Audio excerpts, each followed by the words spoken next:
I'm Honor. And I'm Claudia, and we're twins. I hope to go to university to study medicine.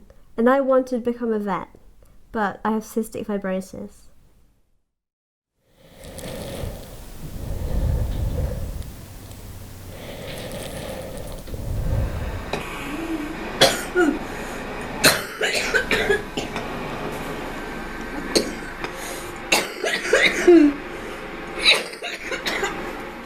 More than 9,000 people in the UK have cystic fibrosis.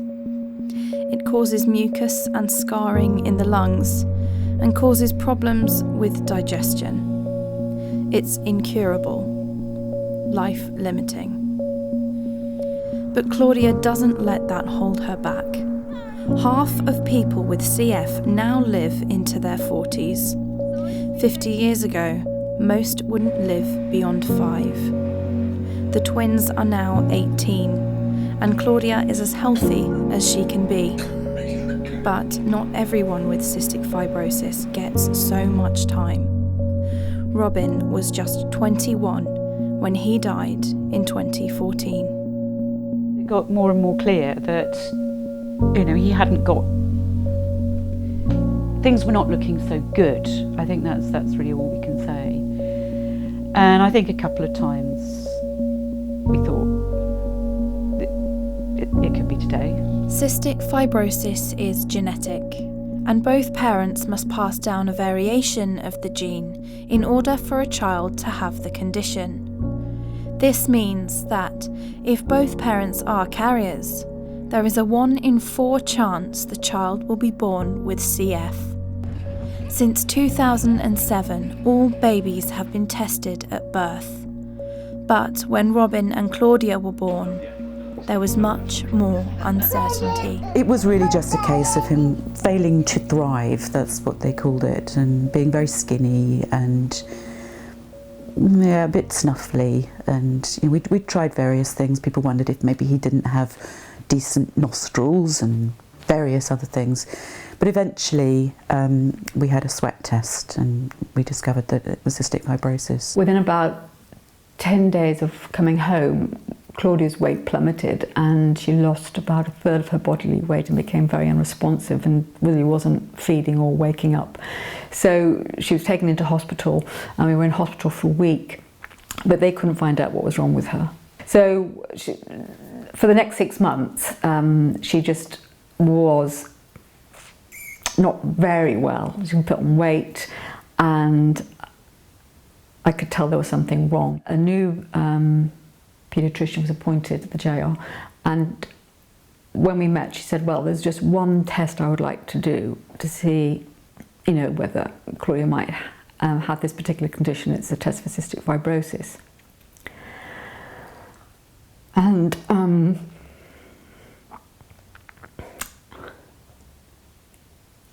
we then found out that she had it, but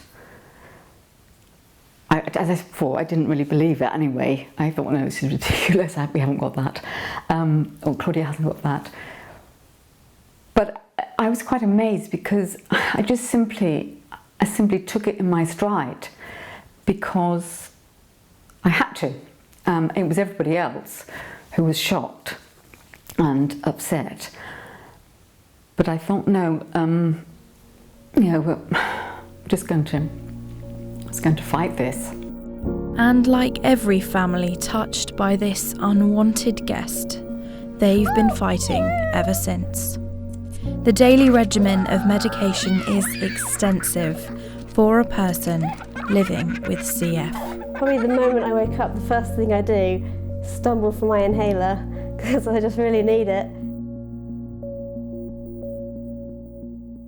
And then go downstairs, make some tea, and then get ready and do physio.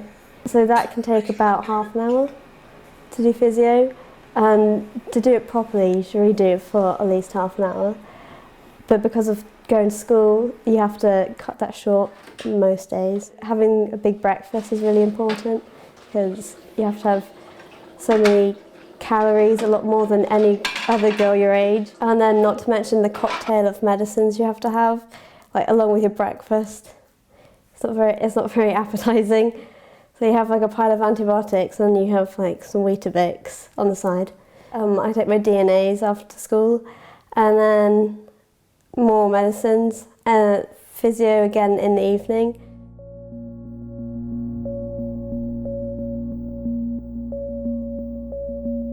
More medicines and then going to bed, and then it's a bit unpredictable. That night you could be waking up coughing again. It could be one of those nights where you're awake, and then next day it starts all over again.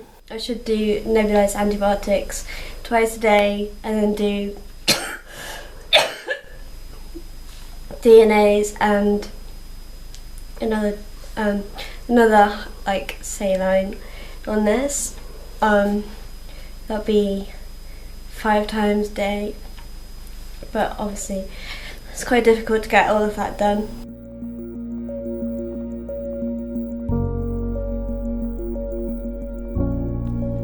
Claudia's medicines include antibiotics as well as enzymes to help her digest her food.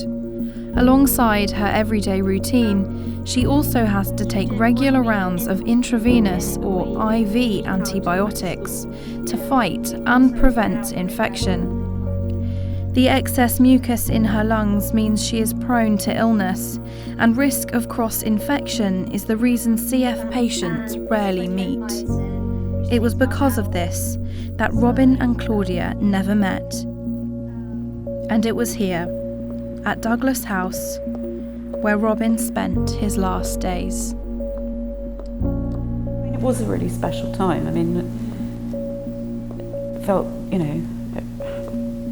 felt like, I don't know, we felt protected and safe and looked after, fed, and the amazing things they did as well. That was when really life took a real change, because all of a sudden we were all being cared for. And yeah, I mean, I just can't sing the praises highly enough of the hospice people, and particularly, well, obviously we only really know about Douglas House, but just so supportive, so caring, so generous, and I can't think of any way that the end of Robin's life could have been more bearable for any of us, to be honest. The day before he died, Robin married the love of his life, Rachael, in a ceremony put together by Douglas House. The girls had flowers in their hair, and Robin used all of his strength to sign his name one last time.